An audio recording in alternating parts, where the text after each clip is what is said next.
Magandang umaga. Darito na mga unang balitang hatid ng GMA Integrated News. Iga nakaladkad hanggang sa mapahiga sa kalsada ang isang pulis sa Quezon City. Nangyari yan matapos niyang sitahin ang motoristang sangkot sa umano'y illegal drag racing. Depensa naman ng driver, nagpanik siya dahil inakala niyang karnapper o hold-upper ang lumapit sa kanya. Hindi rin daw siya nagda-drag race. Ang nahulikam na insidente sa unang balita ni James Agustin. Hindi lang simpleng pag-iwas sa motorsiklo at pagharurot ng isang kotse ang nakuhanan ng dashcam kahapon na madaling araw sa bahaging ito ng Commonwealth Avenue sa Quezon City. Makikita na mabilis ang takbo ng kotse. Tingnan mo siya, may sakay siya sa bintana. May sakay siya sa bintana. Yung sakay yung motor driver. Hanggang sa lalo pang humarurot ang sasakyan. Ang sumunod na nakita sa video, may nakahiga ng lalaki sa kalsada. Tumilapon din ang suot niyang helmet. Nakilala ang lalaki ni sa Patrolman Selvin Razon, miyembro ng TMRU ng QCPD Station 16. Nagtamo siya ng mga sugat sa iba't ibang bahagi ng katawan. Ang humaharurot na kotse naman sisitahin lang daw dapat ni Razon.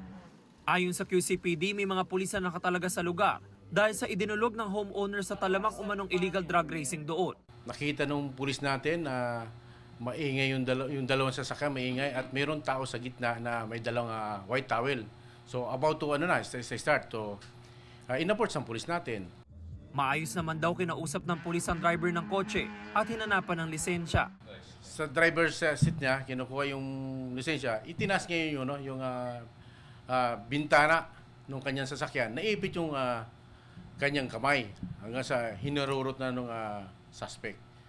Hanggang sa nakalagkyad yung pulis natin. Umabot sa halos 500 metro nakaladkad ang pulis. Nasa kustudiyan na ng QCPD ang 23 anyos sa driver ng kotse na isang third-year college student. Yan ay matapos siyang isuko ng tatay sa mga taga-barangay. Natunto naman ng pulisya ang kanyang kotse sa San Mateo, Rizal. Sabi ng suspect, hindi niya alam na pulis ang sumita sa kanya. Yung damit po niya kasi is parang all black po. So parang nag-assume po ako na pwede po siya maging kidnapper or hold-upper po. So yung parang instinct ko po dun sa situation po na gano'n, ayun po, parang nagpanic po ako, natakot po ako. Pero may drag race kayong ginagawa dun sa lugar na yun? Wala rin naman. Parang ano lang po, nagpa-practice lang din. Parang umikot lang din po talaga ako. Maharap ang suspect sa patong-patong na reklamo, kabilang ang alarming scandal, frustrated homicide, resistance and disobedience on an agent of person in authority, at paglabag sa batas pambansa bilang 33 para sa drug racing. Nagsasagawa ng follow-up operation ng pulisya para matukoy ang iba pang kabilang sa umano'y illegal drug race. Ito ang unang balita. James Agustin para sa GMA Integrated News. Nagsimula na makatanggap ng back pay ang ilan sa mga overseas Filipino worker na nawala ng trabaho sa Saudi Arabia noong may krisis sa langis. Ang problema, hindi tinatanggap ng mga bangko sa Pilipinas ang tseke mula sa bangko ng Saudi. May unang balita si Sandra Aguinaldo. Makalipas ang isang taon, matapos inanunsyong mababayaran na ang delayed na sahod ng 10,000 Pilipino matapos silang mawala ng trabaho sa Saudi Arabia dahil sa oil crisis, nagsimula ng makatanggap ng cheque ang ilang Pilipinong claimants. Tulad ni Pamela Nunez, byuda ng isang Pilipinong claimant. Malaking tulong yan sa amin pag napaingkas na yan. Mahirap din po para sa mga gaya kong byuda na walang inaasahan, yon single mom. Mahirap talaga, sana makuha na rin nila. Ang problema dahil mula sa bangko sa Saudi at nasa Saudi Riyal ang cheque, hindi ito tinatanggap ng mga bangko sa Pilipinas. Nangako naman ng tulong ang Department of Migrant Workers. We had a meeting this morning with the Overseas Filipinos Bank and they will help us through this process. And there will be a appropriate announcement in 1 or 2 days about the manner in which we will help. Pero may iba pang hindi nakakatanggap ng kanilang back wages. Si Arcel Bigayan, byuda ng dating empleyado ng Saudi OJ, umaasang may matatanggap. Pumanaw daw sa sakit ang kanyang mister sa Pilipinas noong 2020 habang nag-aabang ng kanyang back pay. Hanggat maaari, makahingi po sana ng master list na galing sa Saudi. Para po if ever po, halimbawa yung ibang mga kasama namin is hindi kasama dun sa listahan na yon na mababayaran, at least po hanggat maaga magagawa ng paraan ng DMW. Ito ang unang balita. Sandra Aguinaldo para sa GMA Integrated News. Inihimok ni Vice President Sara Duterte ang Kamara na igalang ang desisyon ni Pangulong Bongbong Marcos na huwag makiisa sa pag-iimbestiga ng International Criminal Court sa drug war ng nakaraang administrasyon. Kasunod dito ng resolusyon na inihain sa House of Representatives na nag-uudyok sa gobyerno na makipagtulungan sa ICC. Muling pinaalala ng Vice Presidente ang dating sinabi ng Pangulo na panghihimasok sa ating soberanya ang pag-iimbestiga ng ICC. Dagdag pa ni Duterte, pangmamaliit sa ating mga hukuman ang pagpayag sa investigasyon. Si Justice Secretary Jesus Crispin Remulla naman balak kausapin ng palasyo sakaling pumasa sa Kamara ang resolusyon. Ang resolution sa House kasi tells us to work with the ICC. Pero ang first question is, why will we work with the ICC now that we are no longer members of the ICC? Di ba? Yun ang tanong eh. I intend to seek out the Executive Secretary just to be able to make sure that we're on the same page on this matter. Itinanggi naman ni House Speaker Martin Romualdez na binibigyang prioridad ng Kamara ang resolusyong may kinalaman sa ICC. Ano man daw ang maging desisyon ng Kamara ay refleksyon ng gusto ng nakararaming miyembro nito. There were a succession of resolutions that are being filed, and of course, as a matter of course, we have to read out, these bills or resolutions, and we have to act upon the same. And we have to be sensitive and responsive to the mga hinain po ng ating mga kongresista.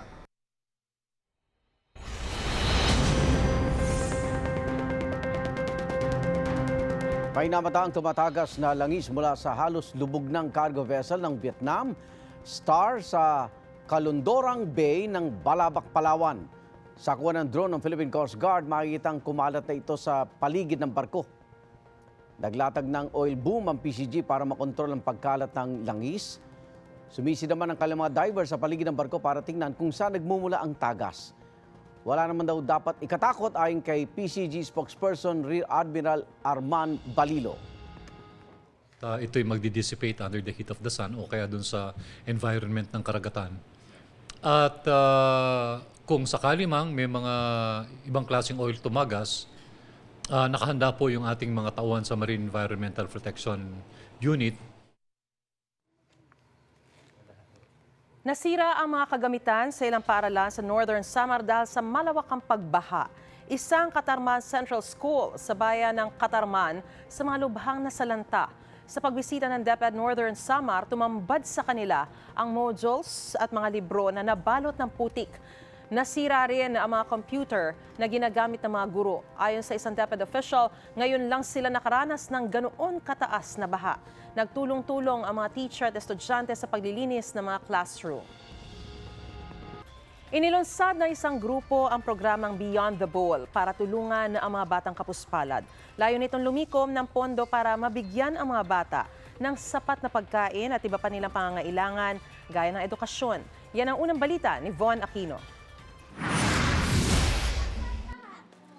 Ang Pasko ay panahon ng pagbibigayan, kaya naman ang pagkakataong ito, ginamit ang non-profit organization na Save the Children Philippines para manawagan sa lahat ng sektor ng lipunan na magtulong-tulong para sugpuin ang kagutuman lalo na sa mga bata. Sa mga surveys po lumabas na 7 out of 10 Filipino families claim that kulang ang kanilang mga means. For them, it's a constant and daily struggle just to make sure that they're able to provide the right amount of food for their families, especially for their children. Sa kanilang campaign na Beyond the Bowl, hindi lamang daw kagutuman ang matutugunan sa mga donasyon sa kanilang organisasyon, kundi ang iba pang pangangailangan ng mga bata tulad ng edukasyon, nutrisyon at proteksyon. Maaari ring bumili ng mga gift items sa Save the Children Philippines na magsisilbing donasyon sa kanila at sa 1,000 pesos na donation, pwede ring makakuha ng fulfillment band. Sa launching event, nagkaroon din ng mga symbolic activities tulad ng pag-sculpture ng bowl ng artist na si Angelo Barrientos at ang paglalagay ng mga simbolo ng pangangailangan ng mga bata at mensahe sa loob ng bowl. Itong unang balita, Von Aquino para sa GMA Integrated News. Uy, may magandang balita para sa mga old age at disability pensioner ng Government Insurance o Service Insurance System o GSIS. Makatanggap po kayo ng Christmas cash gift sa December 6. Sa panayam ng Super Radio DZBB kay Irene Tayag, Manager ng Corporate Affairs Department ng GSIS, sinabi niya ang cash gift ay katumbas ng isang buwang pension pero hindi higit sa 10,000 pesos. Matatanggap yan sa inyong mga e-card.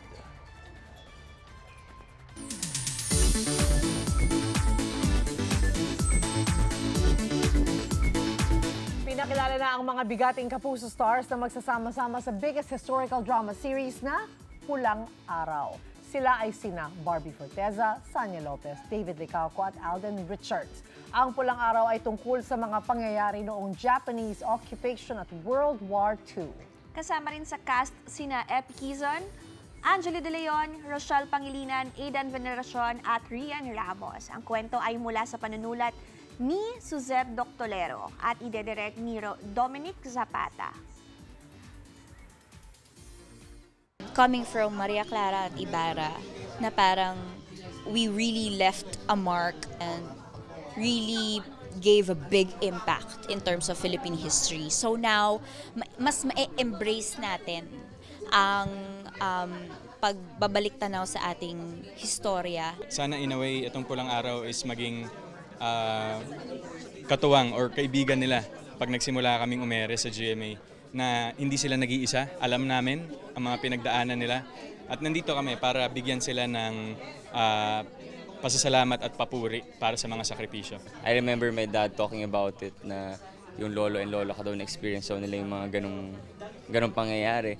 So ako ngayon na magiging Japanese soldier, syempre kailangan ko ibigay yung best ko para to give back to them. Masarap gumawa kasi ng teleserye na alam mong pag nagawa mo to, maraming mai-inspire sa storya na to. At gusto kong maramdaman yung struggle noon ng mga Pilipino, kung paano nila nalagpasan yung World War II noon.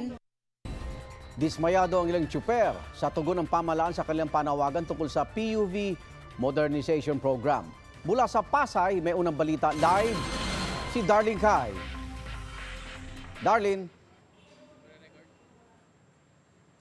Igan, huling araw ngayon ng transport strike ng grupong Manibela na nagpoprotesta laban sa PUV Modernization Program. Sabi ng ilang tsuper na nakausap namin, hindi sila nasisiyahan sa nagiging tugon ng pamahalaan. Ilang araw nang nahihirapan sa pagkukommute si Michael. Imbes na 45 minutes lang, inaabot daw ng 1.5 oras ang kanyang biyahe. Sobrang hirap bumiyahe po. Hirap pumanap ng jeep. Opo, lalo na paghapon po. Ika-5 araw na ngayon ng tigil pasada ng mga tsuper na tuto sa PUV Modernization Program. Nauna ang grupong Piston na nagtigil pasada mula Lunes hanggang Miyerkules. Sumunod naman ang strike ng grupong Manibela mula Miyerkules hanggang ngayong araw. Hindi kasapi si Marcelo ng alinmang grupo pero lumalahok siya sa protesta. Kahit sino nagwiwilga sa jeep po, kasali kaming tumitigil. Oo. Kahit sino, kahit hindi kami member. Nakikisama lang ho kami sa kasi pati naman kami mawawalan pag nawalan talaga ng jeep ho. Kailangan pa rin daw nilang kumita kahit paano para may pangkain ng pamilya. Kaya imbes na hanggang tanghali ang biyahe, isang ikot lang sila. Nandoon yung kabuhayan namin tulad sa akin. 7 ang anak ko. 3 yung ginagatas ko. Kaya nga po ito, bumiyahe kami ng madaling araw para maka kami ng panggastos ng pang-isang araw. Pangunahing hiling ng mga transport group na nagsasagawa ng strike na ibasura ang December 31 deadline sa paghahain ng petition for consolidation. Sana rin daw mabigyan ng 5 taong prangkisa ang mga miyembro at payagan ng rehabilitasyon ng mga jeepney sa halip na i-require na bumili sila ng mga bagong sasakyan. Sabi naman ng LTFRB, wala nang urungan ang December 31 deadline. Pero bukas naman daw silang makipag-usap sa transport groups tungkol sa ibang guidelines.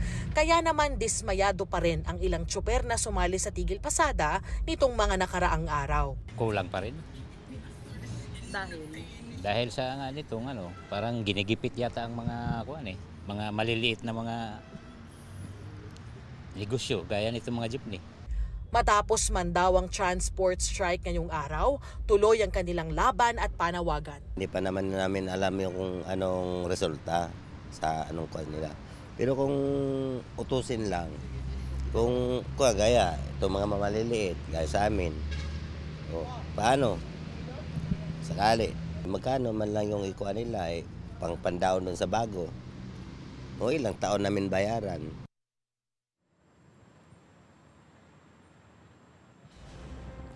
Igan, kahit nagsimula na yung Friday morning rush, katulad ng nakikita nyo, wala namang stranded na pasahero dito sa bahaging ito ng Pasay. Tuloy-tuloy lang na bumabiyahe yung ibang mga jeep. Sila yung mga hindi sasama sa protesta o kung sasama man, babiyahe ng 1 o 2 beses para lang daw makakuha ng pangkain ngayong araw. Kaya po para sa mga pasaherong magko-commute o babiyahe dito sa bahagi ng EDSA Pasay sa corner ng Ross Boulevard Extension o Service Road, may masasakyan pa naman po kayo dito. Yan ang unang balita sa Pasay. Ako po si Darlene Kai para sa GMA Integrated News. Umalma ang China sa isinagawang Joint Maritime Patrol ng Pilipinas at Amerika dahil nagpapagulo at nagpapahina raw ito sa kapayapaan sa rehiyon.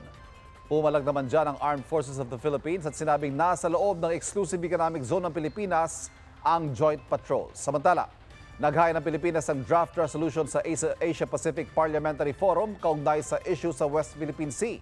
May unang balita si Mav Gonzalez.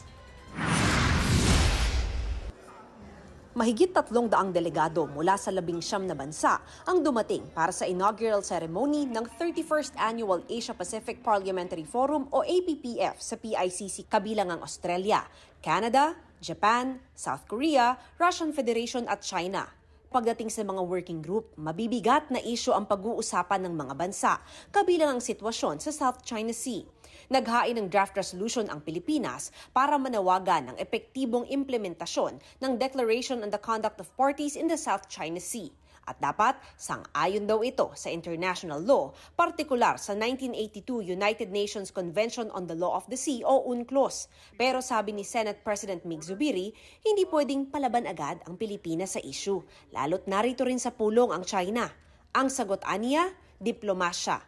Respect for UNCLOS, freedom of navigation, and possibly rules-based order will be discussed. If it will be adopted, we still have to find out after 3 days. Kailangan ng konsensus ng lahat ng mga miyembro ang resolusyon para maaprubahan ng APPF. While we might have a difference of opinion, let's say, with China, that still does not preclude us from actually adhering to our beliefs and the collective beliefs of those countries similarly placed. So it is a work in progress, ma'am. And this is a good way of keeping the lines of communication open. And so dinadaanan na lang natin sa persuasion. Bukod sa South China Sea, pag-uusapan din sa forum ang climate change, universal healthcare, transnational crimes at iba pang issue. Ang APPF ginaganap sa gitna ng isinasagawa ngayong Joint Maritime Patrol ng Pilipinas at Amerika sa West Philippine Sea. Sa isang pahayag, nagbabala ang China na hindi dapat manghimasok ang joint patrol sa teritoryo nila. Sabi rin ng Chinese People's Liberation Army, ang ginagawa raw na joint patrol ay nagpapagulo at nagpapahina sa kapayapaan sa rehiyon. Pero pinalagan ito ng Armed Forces of the Philippines. China cannot claim sovereignty over these maritime features, over this maritime zone, because the law says, which I'm referring to UNCLOS, it belongs to the exclusive economic zone of the Philippines. And therefore, what they are doing there is illegal and against the law of nature. Ito ang unang balita. Mav Gonzalez para sa GMA Integrated News. Ginunita kahapon ang ika-14 na anibersaryo ng Maguindanao Massacre. Nag-alay po ng kandila ang mga kaanak na ilang biktima. Makalipas ang mahigit 1 dekada, hustisya pa rin ang kanilang apila. Kasabay ng anibersaryo, sinintensyahan ng hanggang 210 taon na pagkakakulong si Dato Andal Ampatuan Jr. Para ito sa 21 kaso ng graft, kaugnay sa fuel supply contract noong 2008. Pinagbabayad siya ng mahigit 40 milyong piso na may interes na 6% kada taon. Bukod sa kasong yan, sinasangkot ang pamilya Ampatuan sa Maguindanao Massacre na ikinamatay ng mahigit 50, kabilang ang mahigit 30 mamamahayag. Kumakalat sa social media ang video ng isang batang tinanggihang patikimin ng ice cream. Ang nanay ng bata balakasuhan ang nag-upload ng viral video dahil may tuturing daw itong pambubuli. May unang balita si Maki Pulido. Sa playground sa loob ng mall, kinuna ng uploader ang video na ito. Ice cream! Pinatikman ng uploader ang ice cream sa kanyang anak. Pero nang may lumapit na isa pang bata para tumikim din, Uy, hindi na makita anak ah. Gusto mo rin? Pabili ka sa mama mo. Si Lena, di niya tunay na pangalan, ang mama ng batang tinanggihang patikimin ng ice cream. Parang ang sama ng tao na to. Para gawin yun sa isang bata. Nakabantay raw sa playground si Lena noong mga oras na yon. Bago raw kunan ng video ang anak, may away bata sa pagitan ng kanyang anak at anak ng uploader. Sinaway pa nga raw niya ang kanyang bunso at humingi siya ng pasensya sa uploader pero hindi siya pinansin. Duda ni Lena, sadyang in-upload ng video para pahiyain ang kanyang anak na 4 years old pa lang. Meron silang hindi nagustuhang action sa anak ko. Kaya nila ginawa yung video na yun. Kasi pwede mo namang itago na lang sa sarili mo yung video eh. Ayon sa dating hepe ng Complaints and Investigation Division ng National Privacy Commission, maaari lang i-post ang larawan o video ng bata nang walang paalam sa magulang kung ito ay private post o para lamang ma-share sa mga kaibigan o pamilya. For example, if you're posting on your own social media or your own personal social media for your children, just show important life events like their graduation or their birthday, and that's fine. You see something noteworthy that you just captured on your phone and you want to share it with your friends. I think that's fine. Pero kailangan na ng pahintulot ng magulang kung ito ay pagkakakitaan ng halimbawa vlogger, social media influencer o content na may intensyong ipa-viral. May fine yan na 2% of your gross income. You cross into the commercial space, then you have all these other rules apply because you're not processing it for your personal use, you're processing it as a business. May kausap ng abogado si Lena para pag-aralan kung ano ang isasampang kaso laban sa uploader. As lumalaki siya, na magagamit yon against him for humiliation, embarrassment, mockery, and iisipin niya na wala palang magagawa about it. Sinusubukan pa naming makuha ang pahayag ng uploader. Ito ang unang balita, Maki Pulido para sa GMA Integrated News.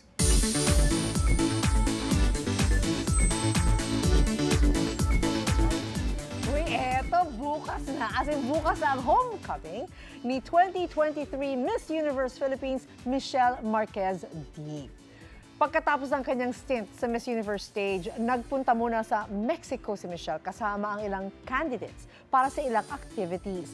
Samantala may reaksyon na si MMD sa apology post ng Miss Universe El Salvador. Sabi ni Michelle, there should be no room for error. Pero aniya sa totoong buhay ay nakatira tayo sa imperfect world. Ang request niya, respeto hindi lang para sa mga kandidata, kundi pati na rin sa passionate supporters nila. Nauna rito, inamin ni Miss Universe El Salvador na nagkaroon ng mix-up sa pangalan ng dalawang kandidata na pumasok sa top 5. Everything's fair. Yeah, people make mistakes pero medyo malaking mistake kasi yun. That's right. Alright, ito naman may double celebration ng Kapuso royalties na sina Marian Rivera at Dingdong Dantes.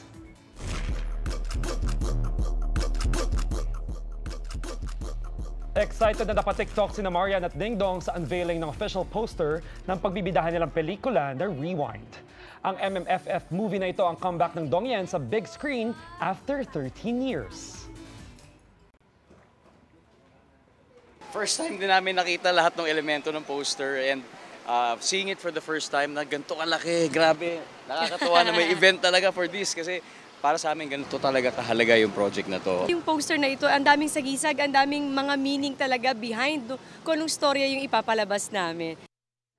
Kahapon din nag-celebrate ang Dantes Squad ng 8th birthday ng panganay nilang si Zia. Sa IG ni Mommy Yan, kita ang intimate celebration para sa kanilang unika iha. Happy birthday, you pretty little girl! Happy birthday! What a beautiful little girl. Samantala, big winner sa Kapuso programs at personalities sa 45th Catholic Mass Media Awards. Kabilang dyan, ang inyong pambansang morning show, Unang Hirit. Unang Hirit by GMA7. Huwag niyang Unang Hirit bilang Best News Magazine. Iba't ibang tradisyon na nakagawian na ng mga Katoliko tuwing sasapit ang Semana Santa. Para ito sa entry na Panata, Pananampalataya, na isang special report tungkol sa kultura at mga tradisyon tuwing Kwaresma na nagpasa-pasa sa mga henerasyon. Ang parangal ay tinanggap ni unang hirit host Maris Umali at GMA Integrated News Senior Correspondent James Agustin. Napaka-special nung special report na ginawa namin for Unang Hirit na yung message ay iba-iba man yung paraan natin ng debosyon ay isa lamang yung pananampalataya natin. It's a reminder that we are being watched not only by of course yung mga morning viewers, kundi lahat ng mga nananampalataya, lahat ng kumbaga parang naniniwala at may takot sa Diyos. So talagang nakakatuwang tanggapin itong parangal na ito para sa Unang Hirit. 24 oras ang tinanghal na Best Special Event Coverage para sa May 2022 election coverage. Tinanggap ng GMA Integrated News Vice President and Deputy Head for News Programs and Specials, Michelle Seva, ang parangal. Itong award ay isang malaking karangalan, pagkilala sa dedikasyon ng team natin, makakaasa ang CMMA at ang publiko na patuloy nating gagampanan yung ating mas malaking misyon at yung paglilingkod sa bayan. Ang dating 24 oras anchor at GMA Integrated News pillar na si Mike Enriquez, ang 2023 Serviam Awardee. Best Educational Program ang The Howie Severino Podcast. Ang hit Kapuso Historical Portal Fantasy Series na Maria Clara Ibarra ang Best Drama Series. Ang isa pang hit Kapuso Show, Abot Kamay na Pangarap, binigyan naman ng special citation sa category na Best Drama Series. Best Talk Show ang Fast Talk with Boy Abunda at Best Educational Program ang Kapuso Variety Show na TikTok Walk. Best Adult Educational Cultural Program ang I Wonder. Special citation sa Best TV Special category ang NCAA Season 98. Special citation din sa Best Music Video category ang Pusong Kampiyon ng XOXO at Simon Tan. Best Station ID naman ang Love Is Us This Christmas ng GMA Christmas Station noong 2022. Sa larangan ng radio, Best Radio Drama Program ang Suma sa Puso kasama si Tony Aquino ng Super Radio DZBB. Special citation sa Best Radio Drama Program category ang Barangay Love Stories ng Barangay LS 97.1. Best News Commentary ang Double Wang sa Double B. At special citation sa Best Business News ang DZBB Super Serbisyo, Trabaho at Negosyo.